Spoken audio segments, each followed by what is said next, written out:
Hello and welcome to another episode of Beyond the Device, where we explore the life-defining moments that shape careers within the medical device industry. We are particularly interested in understanding how personal experiences, challenges, or pivotal events influence professional journeys. As we progress through the conversation, we will land on the question, what is the one defining moment or experience in your life that changed everything and set you on the path you're on today?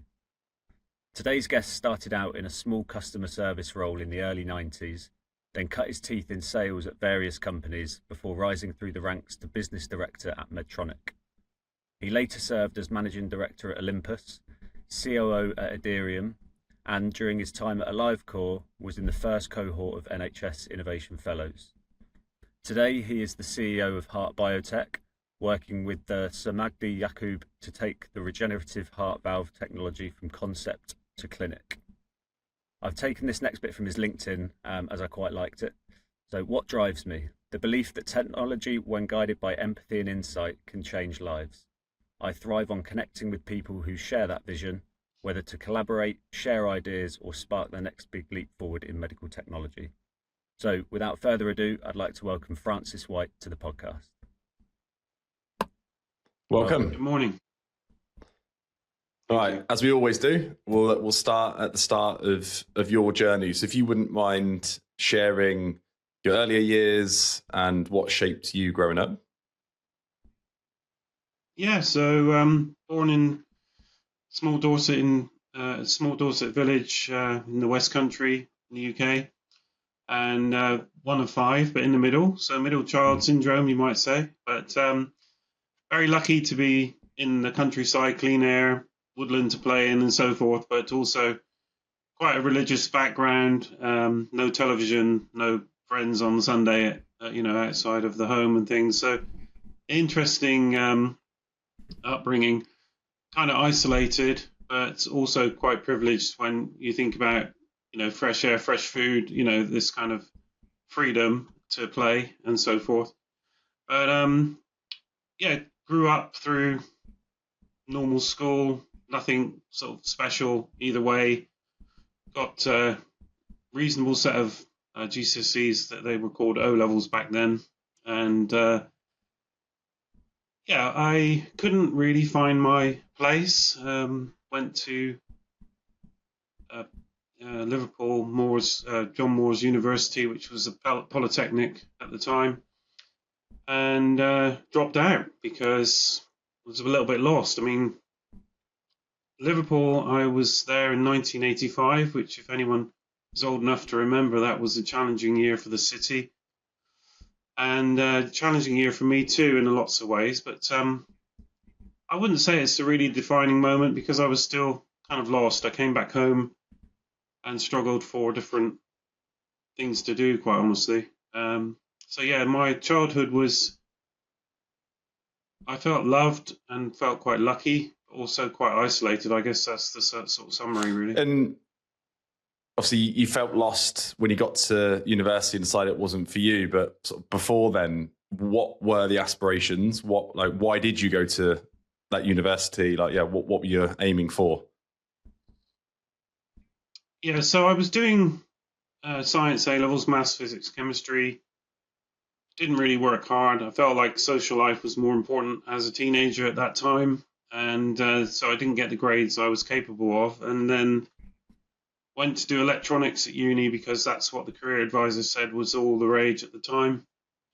But actually my true passion at that moment was really physics. And I think a physics degree probably would have been more appropriate to follow, the dream, if you like. But that said, I don't regret any of it because it all built a lot of learning and resilience into my character. So, and also I felt because I hadn't lived up to promise, then it gave me a drive to do so, to prove myself. That kind of stuck with me, I guess. So, not a bad thing in retrospect. And what time frame was it from starting the university to making the decision to come out? I did 1 year, so, yeah, and then I have a similar story, but I did 10 days. I convinced myself that I wanted to be in law, decided that was a really bad idea, was in Warwick, come out after 10 days, took a year to figure it out, and then went back to a different university. But yeah, I know the feeling where, like, why am I here? What am I just kind of did it because I felt like I had to. And you, like you kind of said, a career advisor said, you should. I was listening to family members saying I should. And yeah, you end up finding your own way eventually. And obviously you've mentioned a loving home, number of siblings. Were there any sort of key role, like what were their influence on your decision making at that point, and were there any other sort of key role models or influences at that point? Yeah, well, I think children often in families, particularly large families, try and differentiate from their siblings. So my older brother was fantastic at art, so that was not for me. And actually, sciences became a place where I could do things, tinker with radio sets, and become my own person in a niche that wasn't really sort of taken by any of the three above me, and the younger one below me was too young to really worry. So yeah, I think I had that science angle more because of the influence of not choosing art, writing, the skills that my older siblings had. In terms of other influences, I was involved in, because my parents were very religious, were involved in churches and going to various events and things like that. So there was a strong moral kind of overlay onto my life, which I think is very valuable. I'm not such a believer as I was, but I still feel, do the right thing for your fellow person, try and help others. All of these influences are very strong and powerful, and I think they're very important, and maybe a little bit missing in sometimes in life today, I feel. Yeah, and obviously having that influence of religion, doing things for other people, was the industry that you're now in part of a plan once you knew maybe physics was an area you wanted to focus on, or was it, how did that come about?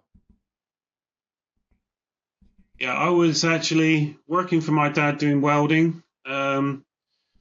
And a friend of mine, he was in the church actually. He had a small medical business supplying respiratory care disposables. And his computer in the office, it was a 8086 or something. And it ran the entire company. I think they used Sage software for inventory and sales and everything on one computer. And it was crashing. So he asked me if I could have a look. And because I had basic skills, I went in and fixed it for him. And he then said, well, why don't you come and work for me? And I thought, do I want to weld outside in the freezing cold in dirt and grime, or do I want to work in an office? So it wasn't really very high moral sort of guidance. It was more about, actually, this looks nice, it's comfortable, it's a warm office, I'll take it. And that step, that opportunity that was presented to you, then set you on the path. But if we were to think about key turning points, either around that time in your life or later, the premise of this podcast is to focus on them. So what immediately comes to mind when asked that question? Well, there's a lot of incremental things that build. So taking that role was a big step because it got me into the medical device industry, and that was 1990. It's a long time since then. I'm still in it, so you could say that's an important decision I made, which it was. I think then having kids early and running out of money, all these things were quite important for me to accelerate my career because I needed to pay the mortgage and feed two hungry kids. But I think it was more sort of mid-90s when my dad died of heart attack, and shortly after my mum's Alzheimer's really cut in massively and she passed away. So losing both parents in my 30s with two young kids that one hadn't even met my mother or father, come to that. And that really was, you're on your own now kind of thing. I think that is when I then, looked into further education, and I started my master's degree shortly after that, which was self-study along with my job as a sales rep. I think those elements together, particularly losing my parents, were very important. And then role model, my mother was a nurse, award winning. She had some medals and things, and post-war, that's kind of a tough time. So I felt like I needed to live in the medical industry for her benefit. I needed to somehow kind of try and be what she would have been. But also my father in the heart, side, I've spent 15 years in cardiology and back in cardiac now. That made, those are the sort of pivotal moments, I think, which really set me on the path. And thinking back to, did you say it was early 30s you lost both your parents? And because I'm just about to turn 36, as is Nathan.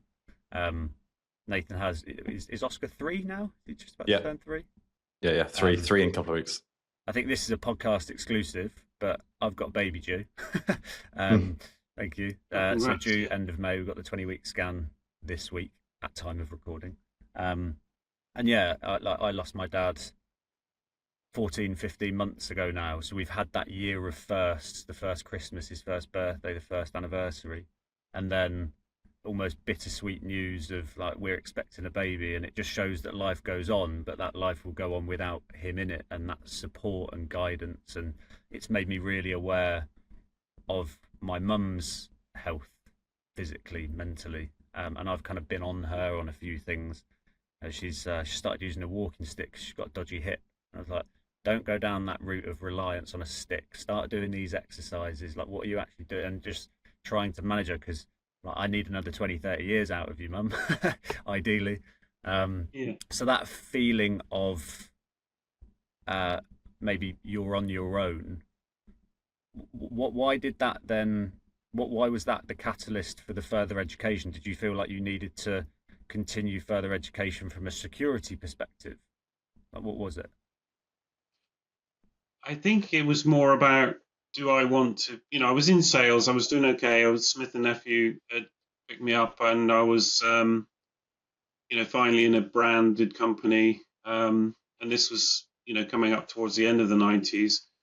And it was, the education thing was, do I want to explore all the opportunities in commerce and business, or do I want to stay in sales for the rest of my life? And I walked in and out of hospitals, and there's quite a few salespeople that are older than I was at the time, but I just didn't see myself as being able to do that for the rest of my career. I know a lot of people do, and it's a fantastic career, and I hope it never disappears, despite some of the things I've heard over the time, replacing everything with automation and so forth. I think the role of a sales professional in the medical device industry in particular is very critical for doctors. And I mean, no one goes shopping either in person or online in the medical industry, right? That you need, and you need someone who can listen, who can understand, who can help make a good decision. And even, as I've done, and I'm sure most of us have in the career, is recommend a competitor's product on occasion, because you want them to make the right choice for the patient. And I think that is a valuable role, but I didn't see myself doing it for the rest of my life and career. So a master's in business, which is what I chose to do, was a personal challenge. Some people like to climb Everest. I wanted to see if I was bright enough to do it, which was another sort of theme throughout my life of, am I up to it? But yeah, I think it was a mixture of factors, but definitely one of, can I open my eyes? Can I learn about business? And, quite honestly, I didn't want MBA at the end of my name. It was, I wanted to learn.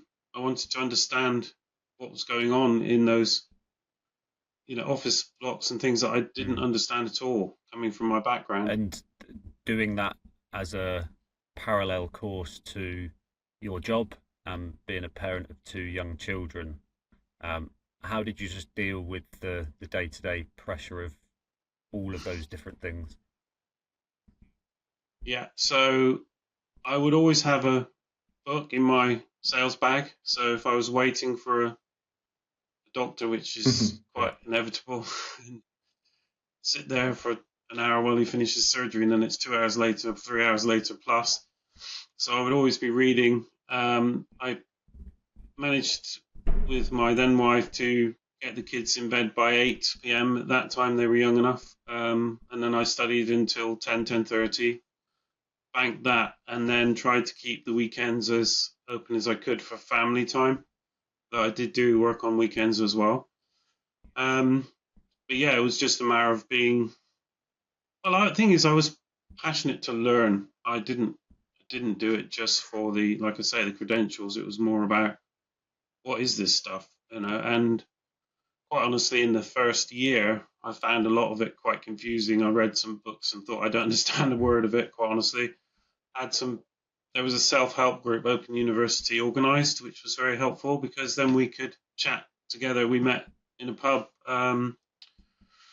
every so often and would just discuss what we'd read, and that was helpful because I personally felt I didn't have a clue at the beginning, but it got easier, and found that by the end of it, I was reading books so much faster, understanding so much more. Yeah, it's the early part's hard, but the latter part And I was can better. imagine that early part was difficult, perhaps made easier because of communication with your partner, and that you also wanted to do that, and what that would mean for your time between the two of you, parenting. So was that Mm. bumpy or was that quite smooth? Yeah. No, that was okay. The bumps came later, quite a lot later, but yeah, Okay. yeah, it was good. And then on passing the MBA and almost to where you are now, because it feels like what you're involved with now, the type of technology, and you think about your dad's cause of death. Was this is this intentional? You got that MBA and then you've sought positions that are of a particular interest or link to your purpose. I think it's unintentional in my conscious mind, but I think Mm. subconsciously it's there. So I I spent that 10 years in Medtronic in the cardiac rhythm business, and that was amazing time. Very privileged to have been there and been through that. They were, and I'm sure are today, but they were a fantastic company. People development was primary, and they had no issue with people getting on if they were good. They had performance culture at the time, and I hope it's still there. I think moving out into a startup, which was also cardiac related, was more about patient control. I moved to a live core. It was very early days for smartphone ECG. It was the first company I'd heard of to be talking about big data and AI back in 2012, 13. And I joined them because I felt patients in the Medtronic world were sort of almost innocent victims. Not victims is the wrong word, but they weren't participants in what's happening. They had a device, a pacemaker implanted, it may save their life, but they didn't really know what it was doing, why it was there half the time. I met patients, they said, "Oh, my back's hurt ever since I've had this damn pacemaker put in." And I'm like, yeah, I'm sure it's nothing to do with it, but they were not in the loop, and a live call promised to say, right, you can see your ECG or electrocardiogram on your smartphone, albeit iPhone 4, um, and be a participant, be involved. And I felt like that personal control and involvement, and you see it played out a lot more now with wearables and so forth. But it was early days for that kind of idea, and I wanted to be a part of that philosophy where the patient wasn't just, done stuff too, but they were actually an active participant and involved. And yeah, that was very exciting. But I worked primarily on my own. I had a couple of people work with me from time to time. really good people actually that work with me in the UK. But after 5.5 years, I wanted to get back to leadership, and that's why I went to Olympus. They were looking for someone to help a transformation, which I felt, and I hope that people that reflect on it, I think I did a good job there for 3.5 years as a turnaround. But yeah, that wasn't cardiology, but that was more about getting back into the people leadership and working with people. I do enjoy that, and I do miss that when I'm in these sort of startup situations. So from that phase, that initial turning point, and what led after, what specific lessons from that time do you still carry with you today? I think constant learning. Around that time when my parents passed, I worked for a guy called Steve Hill at a small company called Vital Signs. Disappeared a long time ago, but he hasn't. The company has. He lent me a series of cassette tapes. Sorry if people don't know what they are. But it was Brian Tracy's The Psychology of Achievement, and I just listened to these cassettes until they were more or less worn out, and used that as a blueprint for my sort of setting goals and working towards things. And no, I didn't follow every single step he recommended, but that I think was important for me to sort of, as a ground frame of reference, of set goals every year, write them down, review them, and I still do that today. I've done my 2026 goals, and run them through Gemini. Can you help me improve the wording and things? But it's a bit different today, but it's the same principle, and I feel like that's core of, yes, you might be on your own in one sense, like no parents just tell you what to do, but it's up to you to grab the steering wheel of your own life and set your own goals and take responsibility for yourself. And you are where you are because of the way you think, and quite frankly, I think that's true, to a large extent. And it's one's responsibility to own up and say, this is my life, and what can I do from here? Agreed. Well, an important topic that we like to discuss on the podcast is around mental health, mental well-being, and a big part of that is usually a support network of some kind. So thinking about your turning point in particular, your parents passing, 2 young children, did you have a support network? What was that? Yeah, if you wouldn't mind delving into that.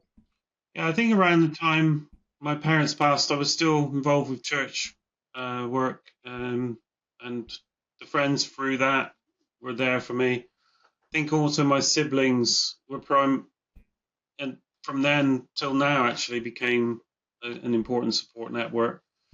And because there's 5 of us, we've got a WhatsApp group, and we collaborate a lot. I think sometimes it's just my sister and I sending each other the word of the day, competing to see who can do it in 2. But yeah, it's that's becoming a very important part. And then I've got friends here locally, and I'm very lucky there to have friends that I can spend time with and share. And I think that social connection, I've also found, and I know it's not always, some people have a work persona and a home persona, and the TV series Severance sort of puts it into sharp relief, but I've actually always blurred it and been myself pretty much at both locations. And I found that work colleagues, the team Olympus, we still speak sometimes and connect, and that we went through COVID together. And I think going through adversity like that, the leadership team of 6 of us, 7 of us, cemented quite a friendship bond. I think when I was in Dublin last April, I was lucky enough to have dinner with David and his wife, colleague. we've still got something because of the times we spent, the adversity we went through. Yeah, COVID comes up a lot in the conversations that we have, and it was, yeah, obviously it was new, novel for everyone, and the challenges that come from it. But yeah, and I can't remember who it was we spoke with, but they said the friendships they've built through that period will last them a lifetime, I'm sure. Obviously, we've spoken about the network and people that you lean on, but what other strategies, coping mechanisms do you have in place, just generally day to day, week to week, in managing your mental health? Yeah, so I think time with the family is always critical. The goal setting piece I mentioned and reflecting on that, if I lose track of that for a period of months, quite often I come back and go, I need to go through my affirmations and my goals and just revisit what I'm doing here, because I seem to have lost my way. And I do sort of have that drift if I'm not on it all the time, which I'm not. So I drift a bit and then I come back to these things.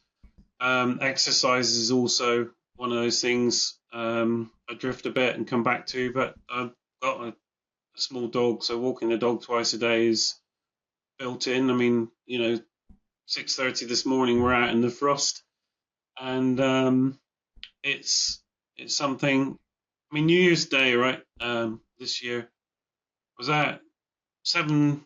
I think it was 7:15. The sun was coming up, and the sky was red and beautiful. And I was taking pictures with my phone, balanced, holding the dog lead. And the pictures are fantastic, but they don't do justice to the dawn that came up that New Year's Day. And I'm just like, wow, this is, maybe I'm not as religious as I was, but there's something inspirational about seeing a glorious sunrise on New Year's Day. And I think appreciating nature, because I came from Dorset in the countryside, we've got a small woodland here, and as long as you've got noise cancelling headphones on, because the M25 runs right through it, you can still appreciate nature. And I do that every day, is go into the woodland and see the changing seasons, and that roots me back into, I guess, where I came from. Yeah, I think it was 2 or 3 days ago, I was in the garden. So I live in Dubai, so a little bit different setting. But my son, who's 2 going on 3, was like, Dad, wow, look at the world. And he was like, yeah, if you can kind of keep that mindset throughout, then yeah, you've done all right. And then in terms of other coping strategies, obviously you've mentioned getting out, exercising, seeing nature. Is there anything else that you would point to? I mean, they tend to sound cliche, but I think, look at, are you okay today? And I think, God, I'm okay today. Okay, we need this, we need that. This company needs this needs that. And I'm okay today. And I look back through my Google Photos sometimes. The AliveCore period was an interesting one, because that company was new, forming, going through ups and downs. I remember one time I was with the founder in San Francisco, and it was very much a low point of pretty much all the senior leadership was there at that table, him and I. Everyone else had gone. And it was, can we even make this thing work? And now you look at it and it's doing tremendously well as a company. And I'm always impressed, and this is my countryside background. Oak trees are fantastic trees, right? The biggest in the UK. But there's, I don't know how many thousands or millions of acorns that fall off each year. There's very few oak trees in comparison to the number of acorns. But I always realize it's the acorn that grew to the oak tree that writes the book that, they get featured. The ones that just died and didn't get anywhere, which is most of them.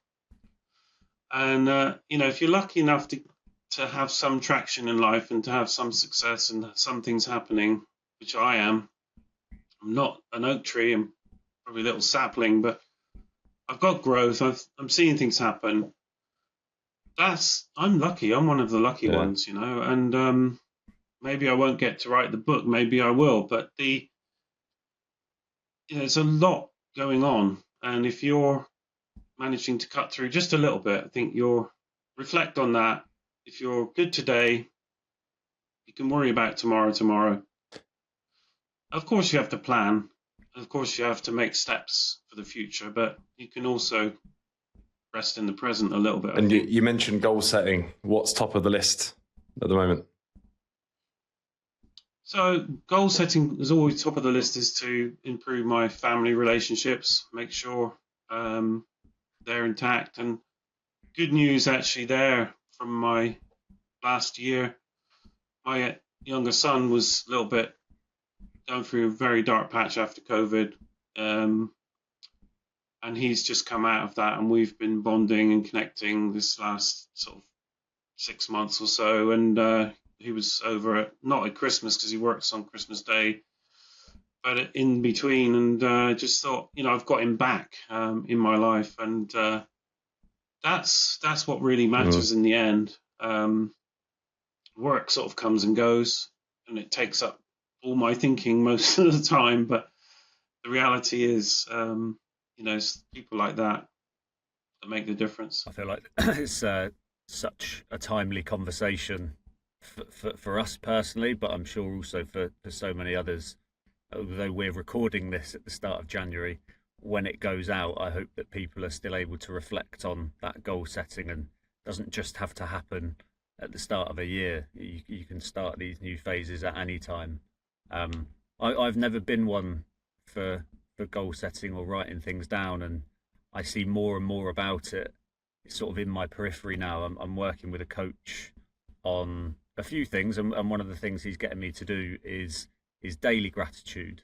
And it's a new behavior that I need to keep up with, whether I do it on my phone, in my notes, on my laptop. But he says like he just wants me to reflect on 3 small things a day, whether that's, I don't know, making a cup of tea for Becca in the morning and her smiling about it. I don't know, it could be something so insignificant. But he said if you've got a lot on your plate and you worry about the big things, you get to the end of a week or a month or a year and you think, okay, it was all right. But if you've got the evidence each day of 2 or 3 little wins, you can look back and go, oh, okay, yeah, things are all right. And actually, those little things are the things that matter most, as you said.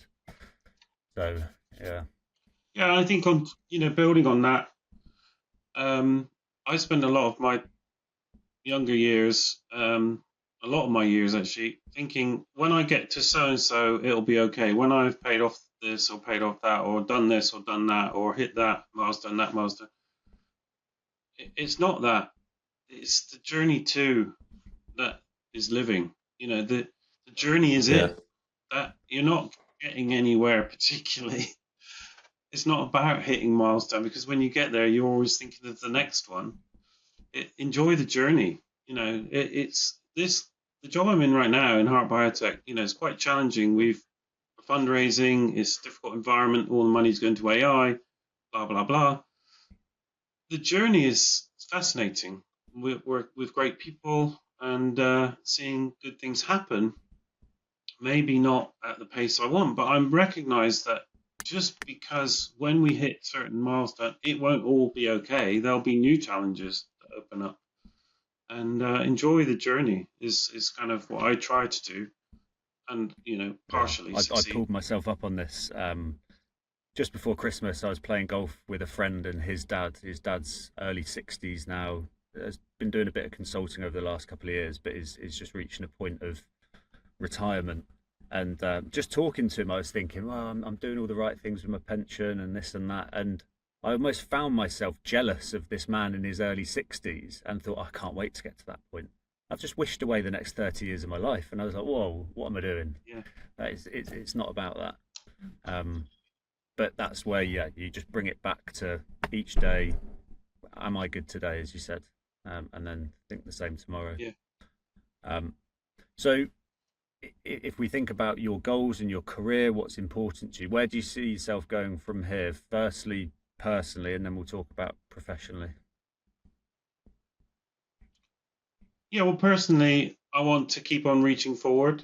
I could step back and say, right, we've got enough um, due to the ridiculous asset growth that we've had with the house around this location. We could consolidate and retire, but it's ridiculous to me. I feel like there's so much more I want to go for, and privileged to now work with Sir Magdi Yakub, who's 90 years old, and his slogan, at least one of his slogans, is "If I rest, I rot." And I feel like there's so much more to go for, and living for me is living forward. And if I can increase my resources, if I can increase my contribution, it can help other people. And yeah, I've got a lot to live for, I think, and that's why I want to keep front and center and not think I'm looking backwards now. I'm resting, relaxing. I'm not wired that way, and so setting new goals of work and family life and so forth. Getting on top of my skiing, which is still mediocre at best. Little things like that. It's important to me. Yeah, all part of the journey. Yeah. And when we talk about the industry, because you've been in medtech since the 90s, so the rate of innovation, and you've worked in startups, you've worked in corporates. There's a lot of chat about AI now and how we regulate it, how it's going to transform every industry. But if you were to look at medtech as a whole, what excites you most about the future of the industry? I think we're on that exciting point where things are converging. So medtech, biotech, AI, everything's blending into the same pot. So physics, chemistry, maths, used to be separate, and biology used to be separate, distinct sort of things. They're not anymore. It's all one big pot, one melting pot. And what's coming out of that is innovations that are stunning. We're talking about medicines that, instead of just keeping you alive with the condition, chronic disease, talking about curative. We can cure this. We can change the game. In our products, and why I'm so excited to be at Heart Biotech, is we have a product that, instead of implanting some mechanical or artificial thing in your body that the body wants to reject, wants to get past, we're inducing the body to regrow a new organ or parts of new organs, and naturally, you can have a brand new one. Why put up with this old dodgy one, grow a new one? It's ridiculous sci-fi kind of things, and these are actually happening and proven science today. And I feel like the future is just opening up. We'll look back at what we used to do. I mean, you're too young to remember the $6 Million Man, but the film was basically saying this guy who'd been crashed, I think crashed a plane or a rocket or something, was rebuilt with bionic parts, mechanical, which was superior to the human. The reality is, we know from artificial knees, hips, whatever it is artificial we put in the body, it's never quite as good, right? Even the top end of the top end medical device technology is so great, but it's never as good as what you would have had naturally. And to be able to just regrow that part in situ in the patient, I think it is miraculous. And there's so much more than that.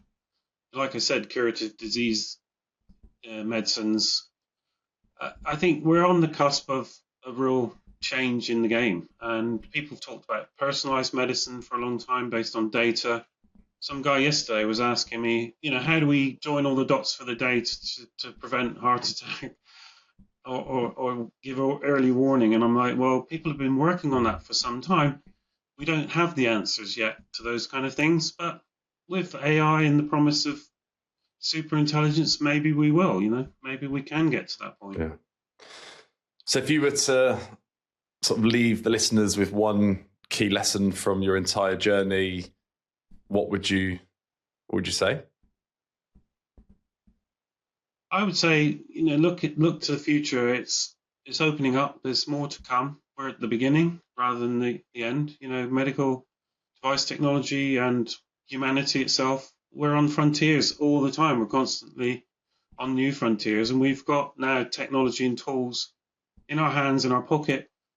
Whole of human knowledge, we used to say, is in our pocket with the internet. Now we've got that plus, potentially super intelligence coming soon in our pockets. What are we going to do with it? Are we going to just, do, turbocharged cat videos, or are we going to do something meaningful? And I think the needs of humans need to be paramount. And, people talk about AI wiping out jobs, which is so sad. Are we going to pay revenue to San Francisco and the west coast of California for all the jobs in the entire world being done by machines, whilst we pay fat cats over there? That seems to me to be criminal and nuts.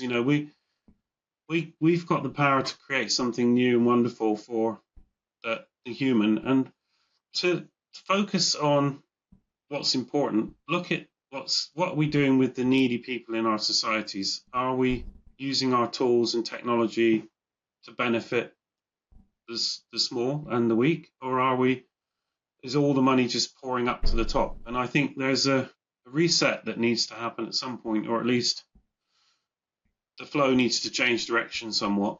And the generation that's coming through can do that. I look at my daughter, she's doing A-levels. She's the sort that could do that. And I think that generation, and your generation and mine as well, we can say, let's use all this amazing breakthroughs to help others, not just enrich those that are already quite wealthy. Well, on that note, I just wanted to say a big thank you for joining us today. And to our listeners, if you've been listening to the conversation and it's made you reflect on your own turning point and would like to come on as a guest, reach out to either Duncan or I, and we'll happily have you on. Make sure you like and subscribe on the channel, and we look forward to having you back for our next episode. Thank you very much, Francis. Thank you. Thank you.